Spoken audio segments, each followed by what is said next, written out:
मोदी सरकार ने महामारी कानून में किया बदलाव। राष्ट्रपति रामनाथ कोविंद ने अध्यादेश को दी मंजूरी। अब स्वास्थ्य कर्मियों पर हमला गैर जमानती अपराध।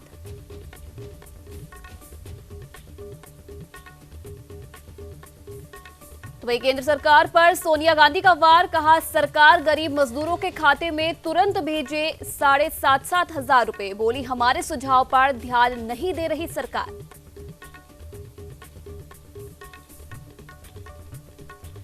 तो वही चंडीगढ़ के पीजीआई में 6 माह की बच्ची कोरोना पॉजिटिव। 18 डॉक्टर समेत 54 स्टाफ मेंबर हुए क्वारंटीन। कोरोना संक्रमण का पता चलते ही स्टाफ हुआ क्वारंटीन।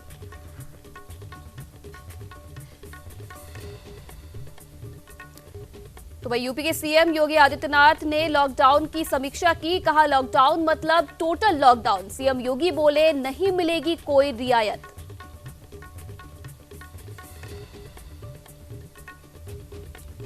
उत्तर प्रदेश के निजी अस्पतालों में कोरोना के इलाज का भुगतान करेगी योगी सरकार। मुख्यमंत्री कोविड केयर फंड से होगा निजी अस्पतालों का भुगतान। कोविड केयर फंड से यूपी के अस्पतालों में बढ़ेगी सुविधाएं।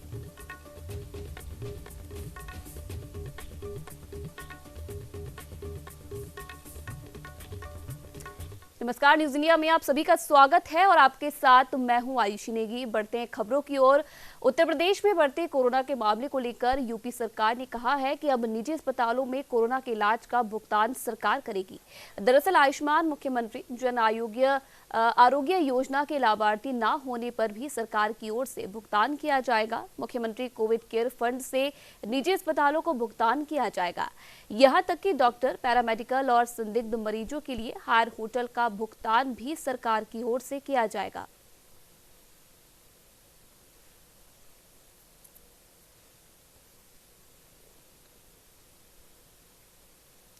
तो वही पूरे देश में कोरोना वायरस के संक्रमण के चलते दहशत का माहौल बना है। तो वही देश में लॉकडाउन का दूसरा चरण जारी है। पुलिस प्रशासन द्वारा लॉकडाउन का पालन कराने के लिए लोगों को लगातार जागरूक भी किया जा रहा है। लेकिन दूसरी ओर उत्तरकाशी के धानरीपट्टी के पुजार गांव में लॉकडाउन के नियमों की धज्जियां उड़ाई जा रही हैं। आपको बता दें कि कुछ नेताओं की दबंगई के चलते जबरन गरीब लोगों के घर की दीवार गिराकर भीड़ इकट्ठा कराई गई, जिसमें सोशल डिस्टेंसिंग की भी जमकर धज्जियां उड़ाई जा रही हैं। तो वहीं ये नेता खुद तो देहरादून में घर बनाए हैं, लेकिन लॉकडाउन में गांव की हवा खाने ये दबंगई गरीब लोगों के सामने पहुंचे और साफ जाहिर कर रहे हैं अपनी दबंगई।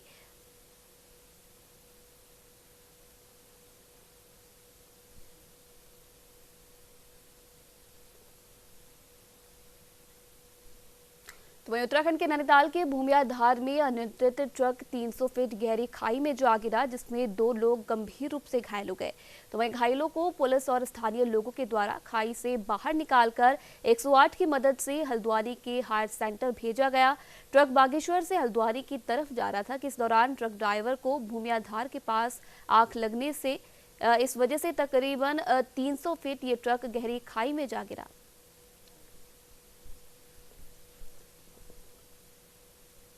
ट्रक कैंटर गिर गया है। ये सब्जी लेके पहाड़ से खाली करके सब्जी दे के आ रहा था खाली, तो हल्द्वानी की तरफ को आ रहा था और अचानक भूमिया में गिर गया। ऐसी सूचना मिली तो घटनास्थल पर पहुंचे हम, तो देखा दोनों घायलों को हमने निकाला। निकालने के बाद उनको हमने 108 के माध्यम से हल्द्वानी भेज दिया है। औषधीय गुणों से भरपूर पहाड़ों पर खिलने वाला बहुमूल्य बुरांश इन दिनों बर्बादी की कगार पर है। रुद्रप्रयाग में पहाड़ों की ऊंचाई वाले इलाकों में बुरांश की इस वर्ष बम्पर पैदावार हुई, लेकिन कोरोना की मार के चलते ये औषधि बाजार तक नहीं पहुंच पाई। मध्य हिमालयी क्षेत्रों में होने वाले बुरांश के फूल सभी को अपनी ओर आकर्षित करते हैं। बुरांश दिखने में ही सुंदर नहीं होता, बल्कि इसमें कई लाभकारी आयुर्वेदिक औषधियां भी होती है। इसलिए प्राचीन काल से ही आयुर्वेद में बुरांश को महत्वपूर्ण स्थान दिया गया है। खास तौर पर हृदय रोग को खत्म करने में ये काफी लाभदायक होता है।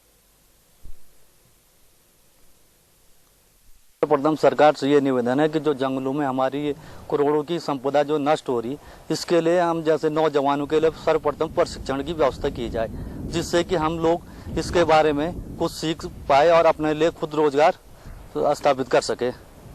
हिमालयी क्षेत्रों में करीब 1500 मीटर की ऊंचाई पर बहुतायत मात्रा में बुरांस का पेड़ पाया जाता है और जो बुरांस के फूल होते हैं जो इस पेड़ पर खिलते हैं उससे बड़े पैमाने पर स्थानीय जो व्यवसायी हैं वो जूस उत्पादन करते हैं और उससे इनकी एक तरह से आजीविका भी चलती थी।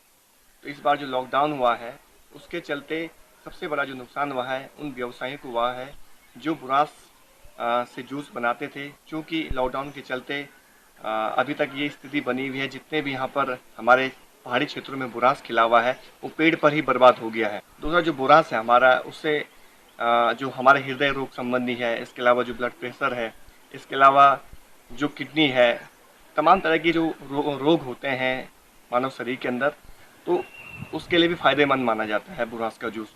तो औषधीय गुणों से भी भरपूर इसे माना जाता है। लेकिन इस बार बहुत बड़ा नुकसान स्थानीय लोगों को भी हुआ है। जो लोग बुरास का जूस खरीदना चाह रहे थे, अब मार्केट में उनको बुरास का जूस नहीं मिल पा रहा है। तो वहीं उत्तराखंड के लक्सर कोतवाली क्षेत्र के गढ़ी संघीपुर गांव में 14 अप्रैल को दिन दहाड़े एक युवक की गोली मारकर हत्या मामले में पुलिस ने एक और आरोपी को गिरफ्तार किया है। गौरतलब है कि 14 अप्रैल को गढ़ी संघीपुर गांव में दिन दहाड़े एक युवक को गोली मारकर मौत के घाट उतार दिया गया था। इस मामले में पुलिस ने एक आरोपी को गिरफ्तार किया था, जबकि दूसरा फरार चल रहा था, जिस पर पुलिस ने शिकंजा कसते हुए उसे दबोच लिया है।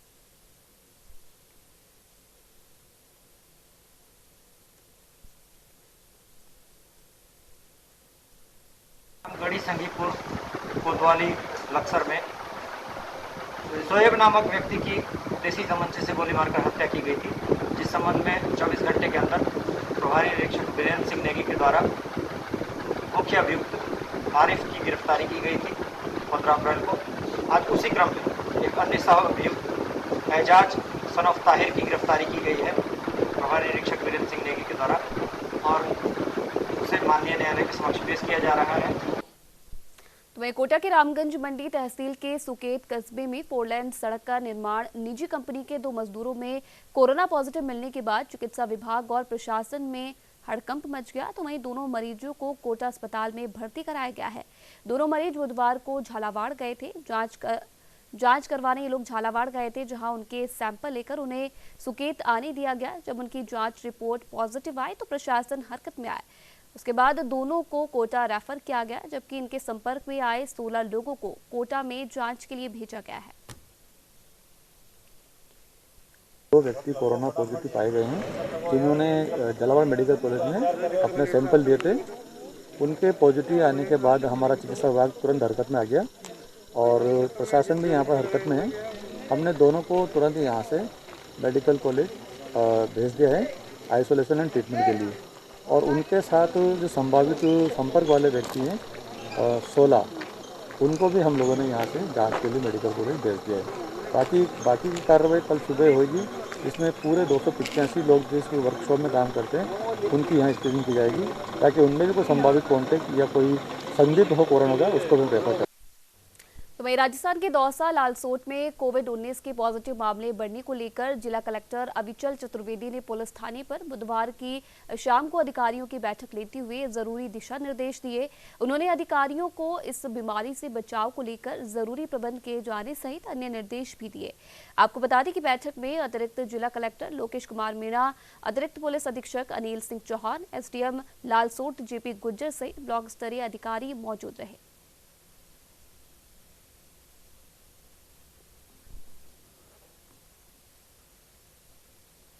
तो वहीं जालौर के भीनवाल में लॉकडाउन 2 की पालना करवाने को लेकर प्रशासन और पुलिस पूरे तरीके से मुस्तैद है। मॉडिफाइड लॉकडाउन में थोड़ी सी छूट मिलने के बाद गांव से लोग दवाई का बहाना बनाकर शहर में घूमने आ रहे हैं।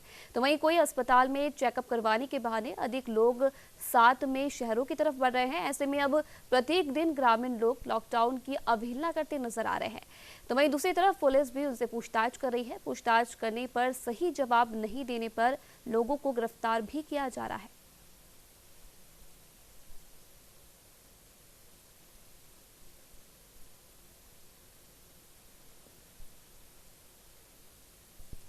तो वहीं बीकानेर के सूटसर कस्बे समेत यहां क्षेत्र के गांव में लगातार बूंदाबांदी का दौर जारी है। आसमान में बादल छाए रहे और रुक रुक कर बारिश का दौर भी जारी है। इससे जहां मौसम सुहावना बना हुआ है तो वहीं दूसरी ओर किसान मायूस है। बेमौसम बरसात की दस्तक से उनकी मेहनत पर पानी फिरता नजर आ रहा है। मौसम बदलाव के कारण रात के तापमान में 4 से 5 डिग्री तक की गिरावट आई है। इससे पहले क्षेत्र में कुछ स्थानों पर भी बरसात हुई थी। तो वहीं दूसरी ओर मौसम विभाग ने बीकानेर समेत कई जिलों में आंधी की चेतावनी भी दी है।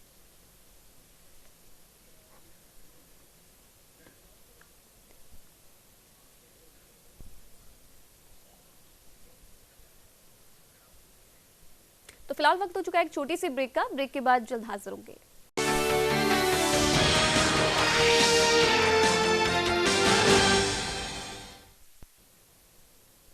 तो ब्रेक के बाद एक बार फिर से स्वागत है आप सभी का। बढ़ती आगे, उत्तर प्रदेश के रामपुर में दिन दहाड़े 2 पक्षों में पथराव और फायरिंग हो गई, जिसमें करीब आधा दर्जन से ज्यादा लोग घायल हो गए। तो वही घटना अजीम नगर थाना क्षेत्र के रतनपुरा शुमाली गांव की है। जानकारी के मुताबिक विवाद खाली पड़े प्लॉट में ग्रामीणों के बैठने को लेकर हुआ था। तो वही घटना की सूचना मिलने पर पुलिस मौके पर पहुंची, जहां मामले में कार्रवाई करते हुए 15 लोगों को गिरफ्तार किया जा चुका है। फिलहाल पुलिस पूरे मामले की तफ्तीश में जुटी है। कल 2 पक्षों में झगड़ा। एक पक्ष डॉक्टर बताया जाता है, उसका प्लाट खाली था, उसमें 2-3 लोग बैठे थे। उसने मना किया। इस बात पर नीचे से इन्होंने जवाब दे दिया कि भाई खेत तुम्हारा कहीं ले नहीं जा रहे हैं, प्लाट तुम्हारा। तो उसने अपने छत पर से इनके ऊपर पत्थर मार दिया। जवाबी इन्होंने भी पथराव किया, नीचे बैठे लोगों ने। लेकिन किसी ने सूचना नहीं दी। हल्के में गश्त कर रही पुलिस पार्टी को पता चली। जब पुलिस टीम वहां से पहुंची तो कुछ लोग भाग गए। 3 लोगों को पुलिस ने पकड़ लिया।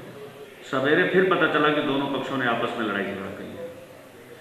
जैसे ये सूचना पुलिस को फोन मिली, पुलिस तत्काल मौके पर पहुंची और वहां से उन्होंने कुछ लोगों की गिरफ्तारियां की। इस तरह से दोनों मुकदमों में अब तक 15 लोगों की गिरफ्तारी हो चुकी है।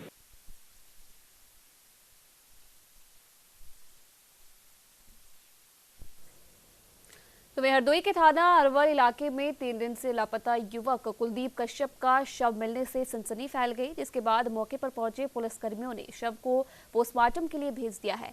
दरअसल 3 दिन से युवक कुलदीप कश्यप लापता था, जिसकी सूचना परिजनों ने अरवल थाने में दी थी। फिलहाल परिजनों ने हत्या कर शव नदी में फेंके जाने की आशंका जताई है। फिलहाल पुलिस पूरे मामले की जाँच में जुटी है। चोली का परसों 4 बजे का लड़का कुलदीप है, जिसके पिताजी का नाम राजेंद्र है, उम्र लगभग 20 साल है। ये कल खेत की तरफ जा रहा था। हो सकता है नदी में डूबने के कारण या कुछ दूसरे कारण से भी इसकी मृत्यु हो सकती है, जिसके पीएम के लिए इसका पोस्टमार्टम, वीडियोग्राफी और डॉक्टर के पैनल द्वारा कराया जाएगा। और इसके बाद जो पोस्टमार्टम में जो इसके रिजल्ट आएगा उसके बाद में उचित कार्रवाई की जाएगी। तो वहीं किसान महापंचायत के अध्यक्ष रामपाल जाट ने राज्य से बाहर राजस्थानियों को वापस लाने की व्यवस्था करने की मांग की है। इस सिलसिले में उन्होंने मुख्यमंत्री अशोक गहलोत को पत्र लिखा है। पत्र में उन्होंने बताया कि लॉकडाउन के कारण कामकाज बंद होने से कई कामगार मोटरसाइकिलों से अपने घरों के लिए रवाना हुए थे, जिन्हें रास्ते में रोककर क्वारंटाइन किया गया है। तो वहीं रामपाल जाट ने कहा कि 3 अप्रैल को चेन्नई से 3 मोटरसाइकिलों से 8 व्यक्ति और 13 अप्रैल को तमिलनाडु से 6 मोटरसाइकिलों पर 13 व्यक्ति सवार होकर अपने गांव के लिए निकले थे, जो कि अभी रास्ते में है। ये सभी लोग सवाई माधोपुर जिले के रहने वाले हैं। रामपाल जाट ने मुख्यमंत्री अशोक गहलोत से इस मामले में हस्तक्षेप करते हुए उन्हें अपने गांव तक आने में सहायता करने की अपील की है। जाट ने ऐसा ही एक पत्र प्रधानमंत्री मोदी को भी भेजा है।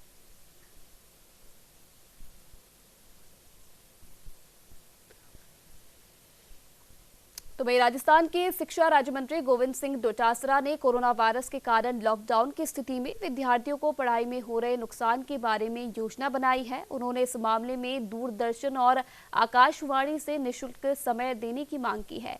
उनकी इस मांग का समर्थन करती हुई बीजेपी के प्रदेश अध्यक्ष डॉक्टर सतीश पूनिया ने सूचना और प्रसारण राज्य मंत्री प्रकाश जावड़ेकर को एक पत्र लिखा है, जिसमें उन्होंने गोविंद सिंह डोटासरा की योजना पर सकारात्मक पहल की अभिशंसा की है। तो वहीं पूनिया ने अपने पत्र में छात्रों की पढ़ाई में आ रहे व्यवधान की ओर ध्यान आकर्षित किया है।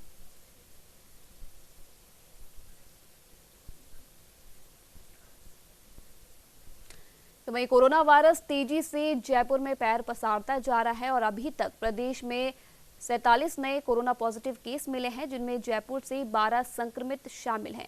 इसके अलावा जोधपुर से 20, नागौर से 10, हनुमानगढ़ से 2, कोटा से 2, अजमेर से 1 कोरोना पॉजिटिव मिला है। प्रदेश में कोरोना संक्रमितों का आंकड़ा बढ़कर 1935 हो गया है। आपको बता दें कि जयपुर के सांगानेर के प्रतापनगर सेक्टर 11 में 4 कोरोना संदिग्ध मिले हैं, जबकि सेक्टर 8 में भी कोरोना का एक नया मामला सामने आया है।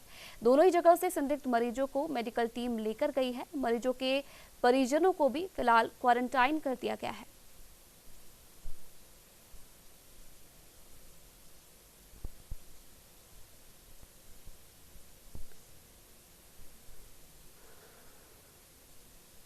तो वहीं जयपुर के सांगनेर के कागजी मोहल्ले में कोरोना के मामले सामने आने और बुजुर्ग व्यक्ति की कोरोना संक्रमण के बाद मौत के बावजूद लोग कर्फ्यू का पालन नहीं कर रहे।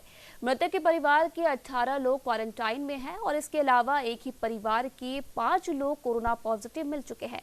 बावजूद इसके लोग कागजी मोहल्ले और आसपास के बाजार में घूमते नजर आ रहे हैं। बुजुर्ग और महिलाएं भी सड़कों पर निकल रहे हैं। कई लोग बिना मास्क के भी नजर आ रहे हैं। इसी तरह कई दुकानें बाजार में खुल रही हैं, जिन पर लोग बिना सोशल डिस्टेंसिंग भीड़ लगाते नजर आ रहे हैं। तो वहीं ऐसे में लॉ एंड ऑर्डर की स्थिति और सुरक्षा बंदोबस्त पर भी अब सवालिया निशान लगने शुरू हो गए हैं, क्योंकि इस तरह से संक्रमण इलाके में और फैल सकता है।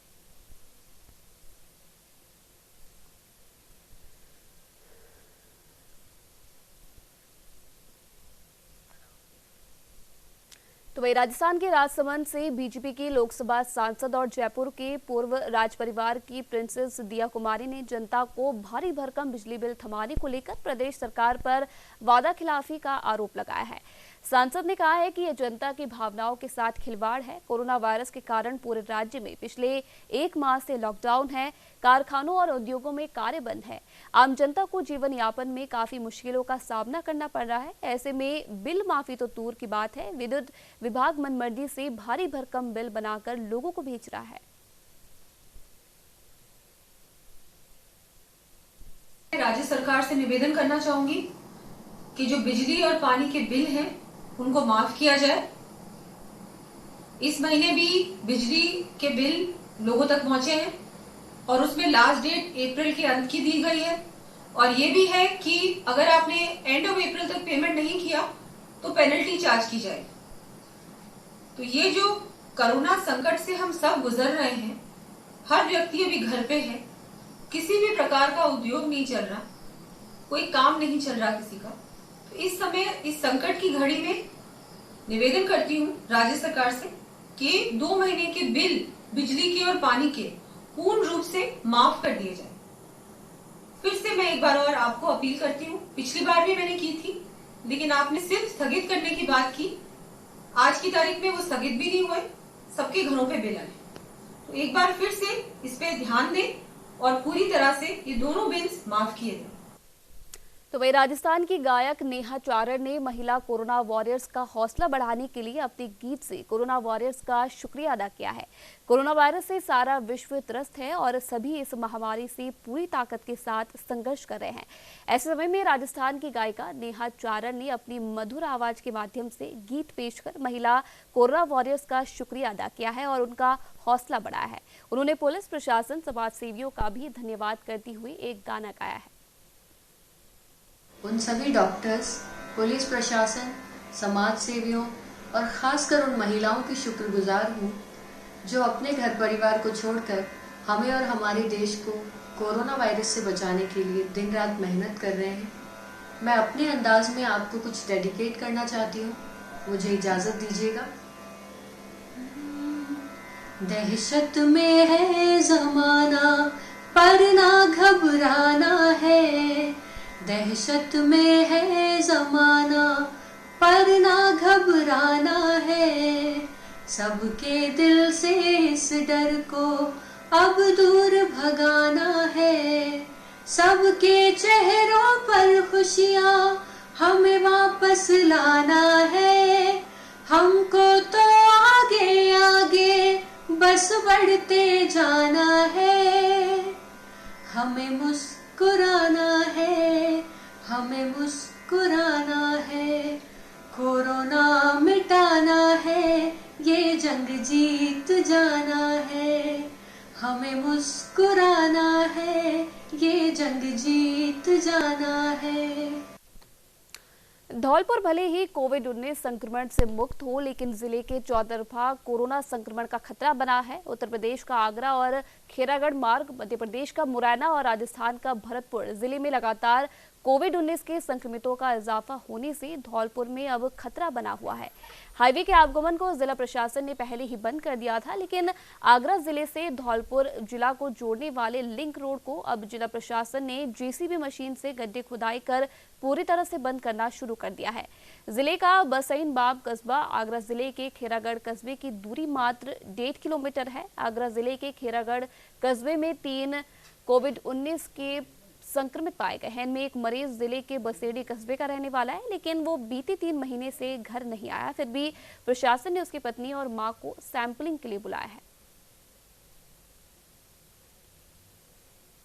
आगरा में पॉजिटिव केस बहुत ज़्यादा आ गए हैं और उसके साथ ही ये खेरागढ़ में भी पॉजिटिव केस आ गए, और चूँकि हमारी सीमा इनसे लगी हुई है और ये जानकारी में आया कि रात के चोरी छुपे कुछ साधन लोकल रास्तों से यहाँ पे प्रवेश कर रहे हैं, और जिससे यहाँ मतलब इसका संक्रमण होने का पूर्ण अंदेशा वैसा हो गया है। इस वजह से हम जो चोरी छिपे वाले रास्ते हैं इनको सब बंद करवा रहे हैं और सतर्कता बढ़ा रहे हैं, और इसमें एक्स्ट्रा पुलिस दल भी लगाया जा रहा है जो मोटरसाइकिल पे गश्ती करेगा और ऐसे चोरी छिपे आदमी घुसेंगे उनके विरुद्ध कार्रवाई करवा रहे हैं। तो वही अजमेर के ब्यावर में प्रशासनिक अधिकारियों और चिकित्सा कर्मियों के बीच हुआ विवाद आज भी जारी रहा। दरअसल पहले दिन बुधवार से 2 घंटे के कार्य बहिष्कार के साथ हुए विरोध प्रदर्शन के बाद गुरुवार को चिकित्सकों और कार्मिकों ने हाथ की कलाई पर काली पट्टी बांधकर कार्य करते हुए विरोध प्रदर्शन किया। हालांकि विरोध प्रदर्शन जारी रहने के बाद भी उपखंड अधिकारी वार्ता के लिए अस्पताल नहीं पहुंचे, जिसे लेकर चिकित्सकों में गहरा रोष व्याप्त है। तो वही जानकारी मिली है कि चिकित्सकों का ये विरोध आगामी दिनों में भी जारी रहेगा। साथ ही कोरोना संबंधी रिपोर्टिंग भी प्रतिदिन उच्च अधिकारियों और जिला कलेक्टर को भेजने का निर्णय लिया गया है। साथ ही उपखंड प्रशासन को केवल लिखित में मांगी गई सूचनाएं ही दी जाएगी।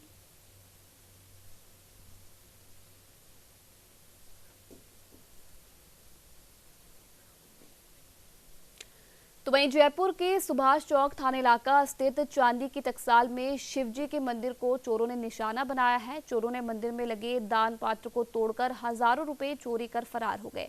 तो वहीं सूचना के बाद सुभाष चौक थाना पुलिस मौके पर पहुंची। पुलिस के मुताबिक चोर पूरी तरह से अपने मंसूबों में कामयाब नहीं हो पाए। वहीं पुलिस इलाके में लगे सीसीटीवी फुटेज को खंगालने में लगी है, लेकिन लॉकडाउन में ऐसी स्थिति आ गई है कि चोर अब भगवान के घर को भी निशाना बनाने से नहीं चूक रहे। फिलहाल पुलिस चोरों की तलाश में जुटी है।